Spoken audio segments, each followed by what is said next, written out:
In the spring of 1536, the courtiers at Greenwich Palace watched a scene that felt like the end of an era. Through a high window, they saw King Henry VIII in a terrifying, red-faced rage. Opposite him stood Anne Boleyn, clutching her toddler, Elizabeth, desperately pleading for her marriage, and probably for her life. While the court was stunned by the Queen's public breakdown, one woman watched from the shadows. She was not crying, she was observing. Her name was Jane Seymour, a lady-in-waiting to the Queen. For centuries, Jane has been remembered as the good Queen. Quiet, obedient, gentle, and politically harmless. But modern historians, such as Eric Ives, David Starkey, and Alison Weir, have challenged this myth, exposing a far darker reality. That reality can be understood through the prism of three quiet, yet powerful experiences that transform Jane into one of the most cautious and calculated survivors in Tudor history. The first transformation begins with the quiet crisis of remaining unmarried. In the 16th century, girls were expected to secure a husband by their mid-teens, often by 16. But Jane passed her early 20s, and even by 28, she remained without a match. Jane Seymour received only one serious proposal of marriage, a match with her distant cousin, William Dormer, but his family rejected it, and the matter was quietly closed, ending her only meaningful prospect. A woman in her early 20s who lost her only real hope of marriage would likely have felt unwanted and insignificant in a society that judged women by their marital prospects. With no future secured, Jane Seymour may have begun to see the royal court as her only remaining path to relevance and power. This ambition to gain relevance and security led her to a position at the royal court when she was 21 years old. She remained there for 4 years. This prolonged exposure to court life marked the second phase of her psychological transformation. In 1529, the 21-year-old Jane Seymour entered the household of Catherine of Aragon.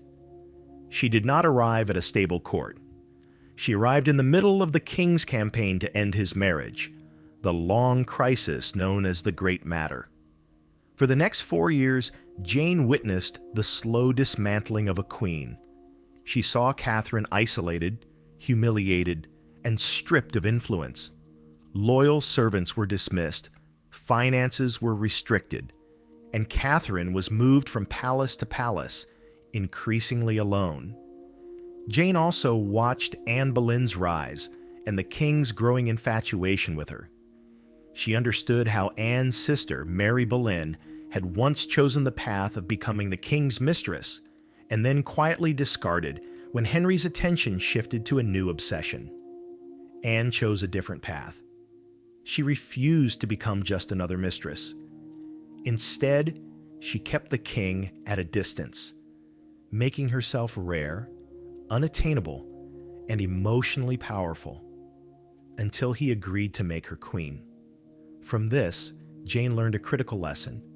In the Tudor court, power did not come from surrendering too quickly. It came from restraint, timing, and knowing how to make a king pursue rather than possess. This lesson would prove valuable years later, when Henry invited her to become his mistress. Like many women who had served Queen Catherine of Aragon, Jane is believed to have felt sympathy for the disgraced queen and resentment toward Anne, whom they blamed for Catherine's humiliation and exile. To them, Anne was not only an ambitious rival, but the symbol of a moral and political rupture at court. This resentment toward Anne Boleyn likely played a role when the time came for Jane to contribute to the Queen's downfall. When Catherine was officially cast aside in 1533, Jane was sent back to Wolf Hall. At 25, she remained unmarried, with almost no realistic prospect of marriage left. While she watched her brothers, Edward Seymour and Thomas Seymour, advancing at the royal court, Jane found herself sidelined, confronting the growing risk of slipping into obscurity and social irrelevance. When another opportunity to return to court arose in 1535, Jane did not hesitate. This time, she would serve the very woman she resented, Anne Boleyn, the queen who had replaced Catherine of Aragon. On her return to court, she found a palace on the brink of crisis. She quickly sensed a change in the king. Henry was no longer the young, romantic prince once captivated by Anne Boleyn's fire. At 44, he was tired, anxious about his legacy, and increasingly irritated by Anne's behavior. The traits he once admired now unsettled him. Anne's intelligence felt like defiance. Her political involvement felt intrusive. Her sharp personality, once thrilling, now felt exhausting. Jane adjusted carefully. She began presenting herself as Anne's opposite, calm where Anne was bold, modest where Anne was outspoken, and compliant where Anne challenged the king.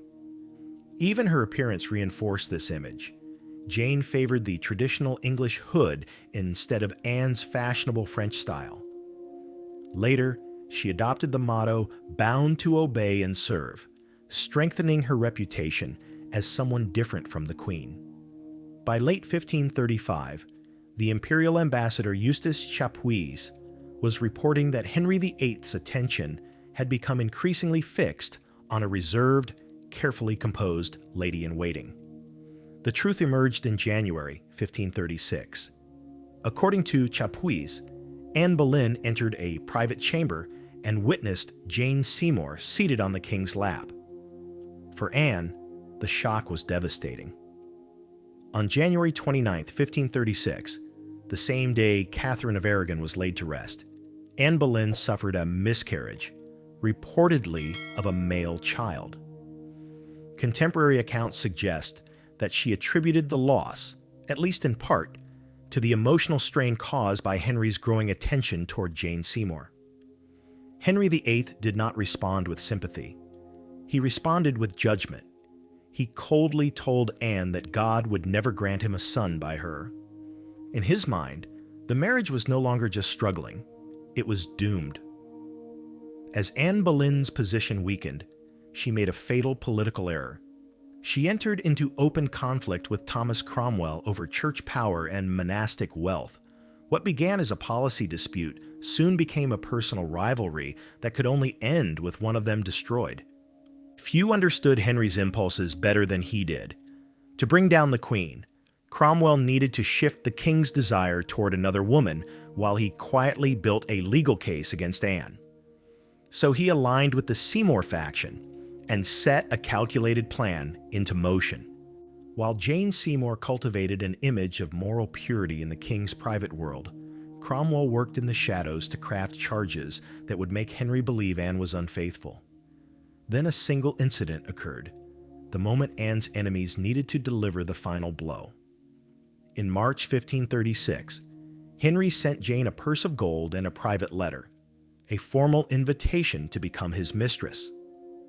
As historian Alison Weir observes, a woman in Jane's position, unmarried, nearing 30, and with few prospects, might once have accepted it.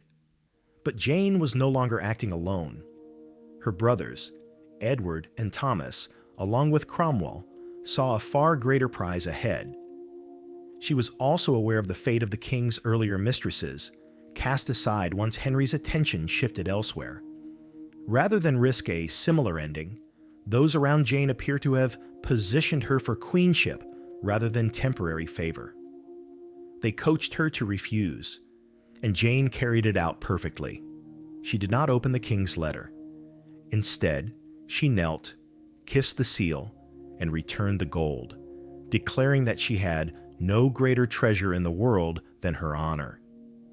Henry was captivated.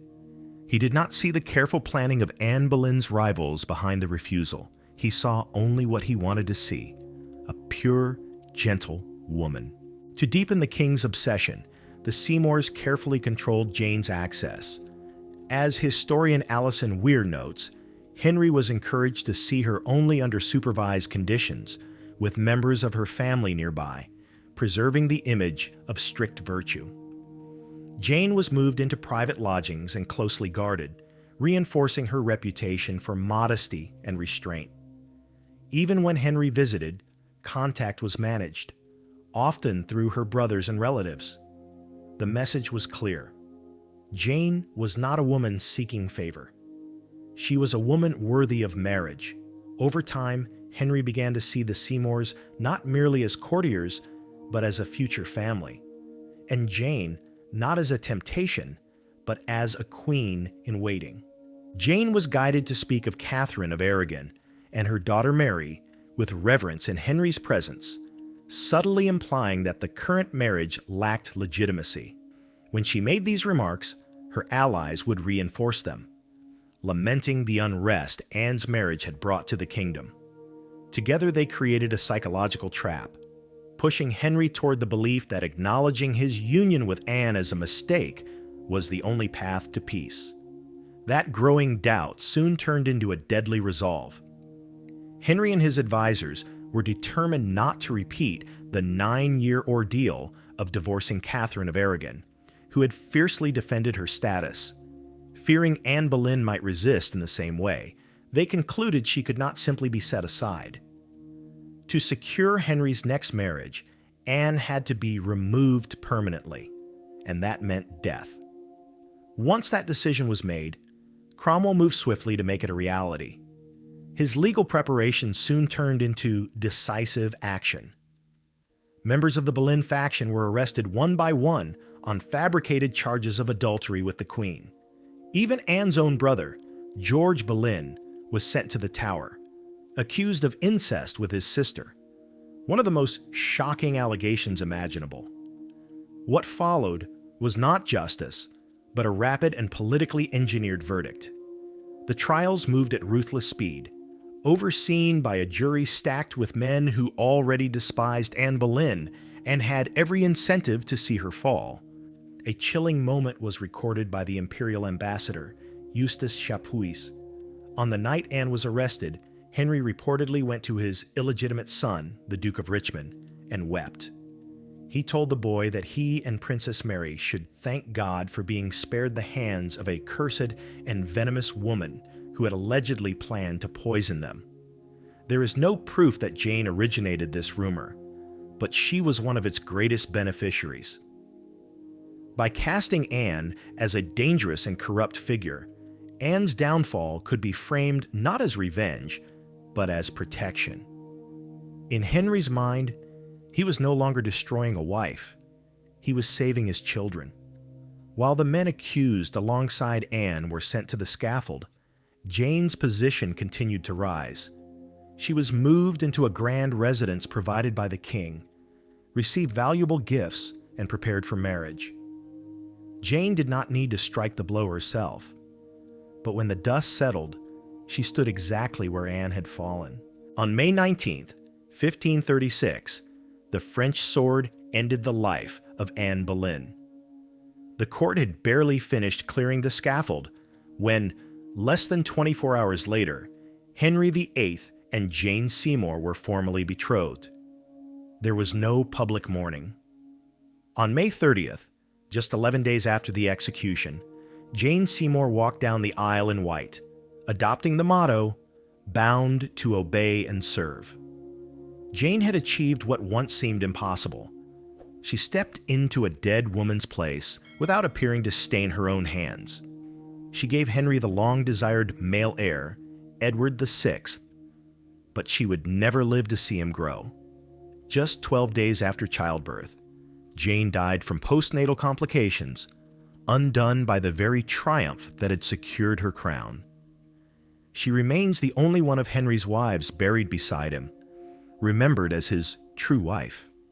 Yet when we examine the timeline, the strategy, and the careful silence, a darker question remains. Was Jane Seymour a victim of fate, or the most successful social climber in Tudor history? She took her secrets to the grave, but one thing is certain. She was the only woman who truly understood how to manage Henry VIII, and the only one he openly mourned. If you want more deep psychological breakdowns of Tudor power, ambition, and survival, like this video and subscribe. because history often hides its most dangerous players behind the mask of obedience.